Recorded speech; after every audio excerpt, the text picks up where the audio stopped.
Ya, selamat malam, siang, sore, ataupun kapan saja kalian menonton video ini buat teman-teman dan Pak Panji semuanya. Eh, Kami dari kelompok 1 akan memperkenalkan mengenai wacana kami, yaitu sebuah sistem pembangkit listrik melalui dari gerakan berjalan manusia yang harapannya bisa diimplementasikan di ITB. Kemudian untuk kelompok kami, kelompok 1 berlima, ada saya Jason, Nathan, Akif, Rafli, dan juga Benedictus Ray atau Ben Ray yang nanti akan bergantian memberikan pemaparan ini. Kemudian kita flashback dulu karena kita juga merupakan mahasiswa dari Institut Teknologi Bandung. Jadi ITB merupakan sebuah kampus, ada 2 di Jatinangor dan juga di Ganesha, dan total areanya mencapai 75 hektar. Dan ini sebuah fasilitas besar yang tentunya juga membutuhkan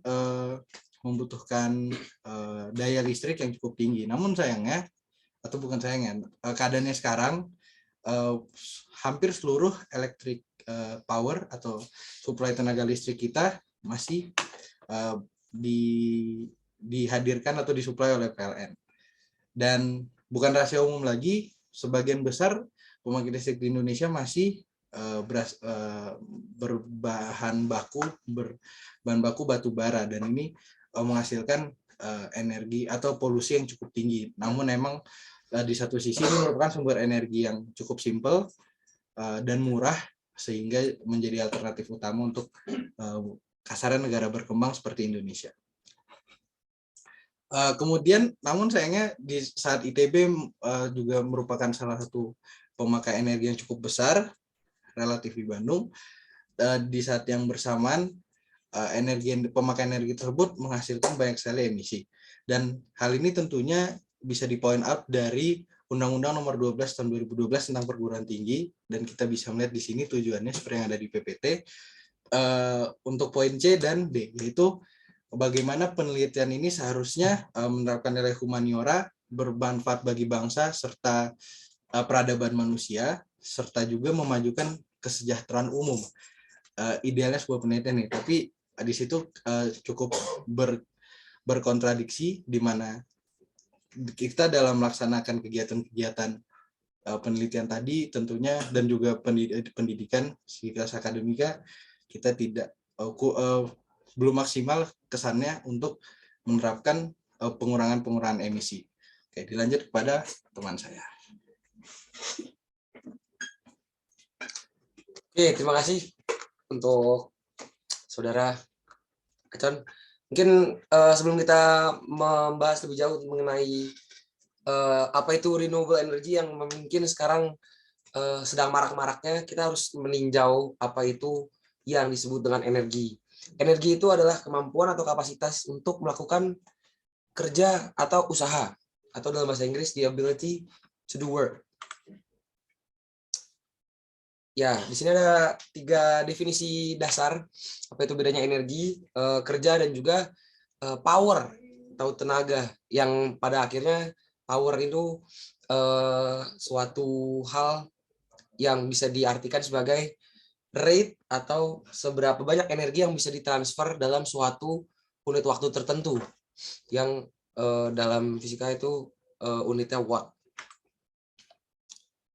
Oke, jadi terdapat begitu banyak sumber energi yang tersedia di alam sebenarnya, seperti contohnya chemical energy yang tersedia dari makanan atau dari minuman yang kita minum yang dapat mentenagai kita untuk dapat tetap hidup. Lalu yang kedua ada energi cahaya yang sebenarnya memiliki 2 jenis energi, yaitu energi cahaya sebagai partikel dan juga energi cahaya sebagai pembangkitan panas, atau yang tipe sumber energi yang ketiga itu energi thermal yang di sini dilambangkan dengan api. Yang keempat tuh electrical energy, itu yang paling sering digunakan di zaman modern ini, karena memang kebanyakan dari alat atau gawai yang dipakai di masa modern ini menggunakan sumber energi elektrik. Dan yang terakhir adalah energi mekanikal. Ini adalah grafik yang menunjukkan presentasi renewable energy atau energi baru terbarukan yang sudah digunakan pada tahun 2021. Ini diambil dari IEA, International Energy Association, dan ini dapat dilihat bahwa terjadi ada peningkatan di beberapa tahun terakhir, hampir mencapai tingkat 30%, di mana kita mentargetkan penggunaan energi baru dan terbarukan sebesar 60% pada tahun 2030. Dan ini adalah renewable energy sources atau sumber dari energi baru dan terbarukan tersebut. Dapat terlihat ini satuannya itu ton watt hour. Yang ini diambil juga dari IEA. Dapat dilihat mayoritas itu, ini kalau misal bisa dilihat di bagian bawah, ini gimana caranya? Itu yang warna biru itu, ini gimana caranya biar dia keluar ya? Muncul dari kalau tidak salah dari air, dan yang kuning yang di atas itu merupakan sumber energi baru dan terbarukan yang paling kecil, other, yang akan kita coba kupas lebih dalam di sesi yang berikutnya yang dilanjutkan oleh teman saya Akif.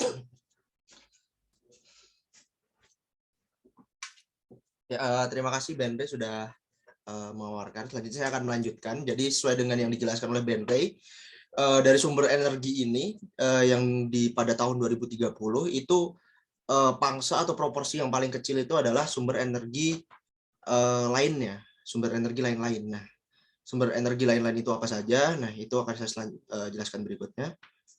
Nah, selanjutnya sumber energi lain itu beberapa di antaranya itu adalah, yang pertama adalah sound energy, kemudian gravity energy, dan yang ketiga adalah kinetic energy.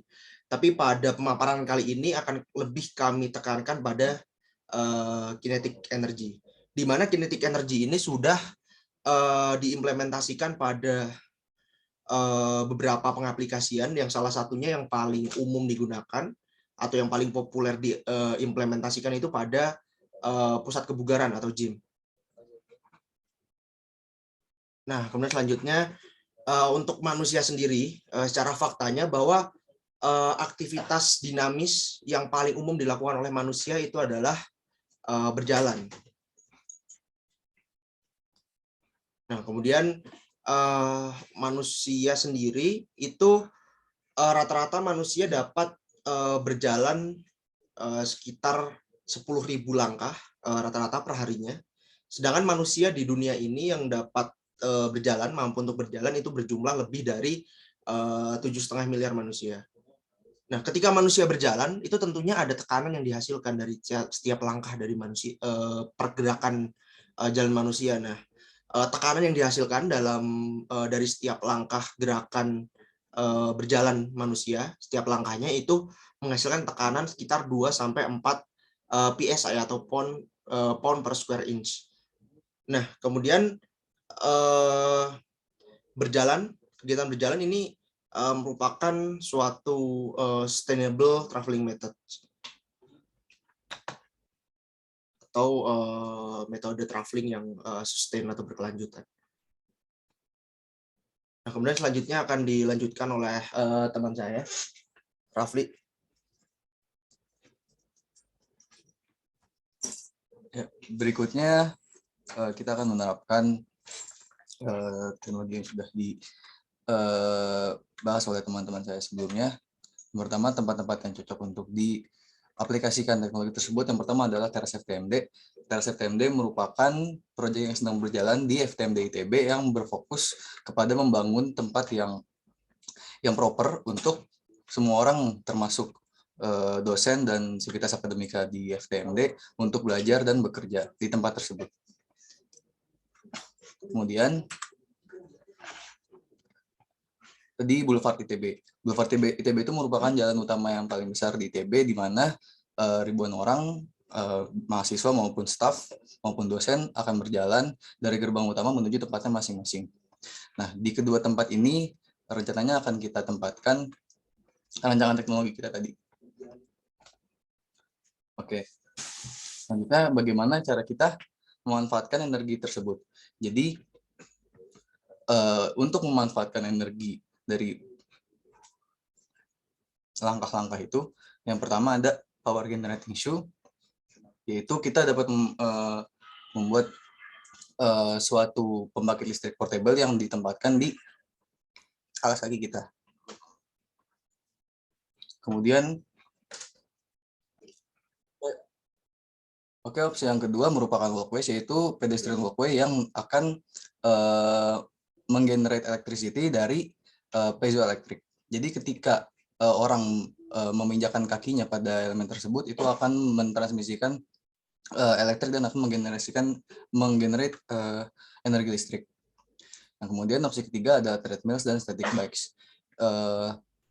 Alat ini biasa digunakan di household, rumah tangga, atau di arena gym.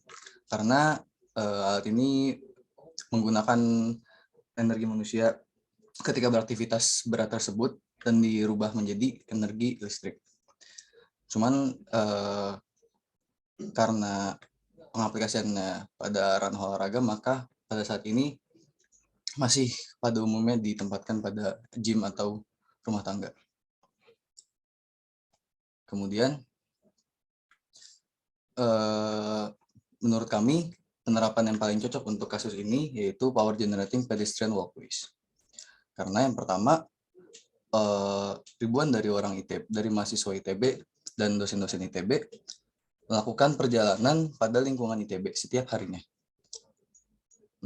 Kemudian pada teras FTMD, pedestrian walkways ini sangat dapat diimplementasikan karena rencananya teras FTMD akan menjadi tempat yang ramai oleh mahasiswa-mahasiswa ITB dan dosen-dosen ITB. Oleh karena itu, untuk memanfaatkan energi yang dapat di-generate dari langkah-langkah kaki mahasiswa dan dosen, maka kita akan menaruh teknologi itu pada teras FTMD. Itu akan dilanjutkan oleh teman saya. Oke, selanjutnya. Jadi, power generating pedestrian walkways ini biasanya itu akan menghasilkan power yang lebih besar di gym. Meskipun begitu, kalau misalkan ada orang yang jalan melalui alat ini, setiap stepnya itu terhitung bisa menghasilkan 5 watt. Dapat lihat di PPT juga 5 watt for each step. Dan walkways ini bisa diimplementasikan dengan menggunakan material piezoelectric yang akan menghasilkan power. Kalau misalkan alat ini bisa diimplementasikan di ITB, mungkin di teras FTMD atau di Boulevard tadi, itu akan menghasilkan sesuatu yang baru, sesuatu yang belum ada sebelumnya, terutama di Indonesia. Seperti yang dijelaskan sebelumnya, piezoelectric effects ini adalah material yang dapat menghasilkan electricity karena adanya tekanan, karena adanya perubahan sistem molekulnya, perubahan susunan-susunan molekulnya. Dapat lihat di gambar, ada tension dan compression. Pada saat tertekan maupun teregang, dia akan menghasilkan electricity. Hal inilah yang dimanfaatkan sebagai cara untuk membuat alat yang bisa diinjak kemudian bisa menghasilkan listrik. Material ini sebenarnya sudah digunakan, contohnya di barbecue lighter atau misalkan old music player seperti vinyl. Lalu kesimpulannya apa? Kinetic energy ini sebenarnya masih memiliki potensial yang besar untuk dijadikan salah satu sumber energi terbarukan. Implementasinya itu harus bisa dilakukan di ITB, terutama di area sekitar ITB yang banyak dilalui oleh mahasiswa maupun staf, ataupun yang banyak dilalui oleh orang-orang supaya banyak terjadi injakan-injakan di situ.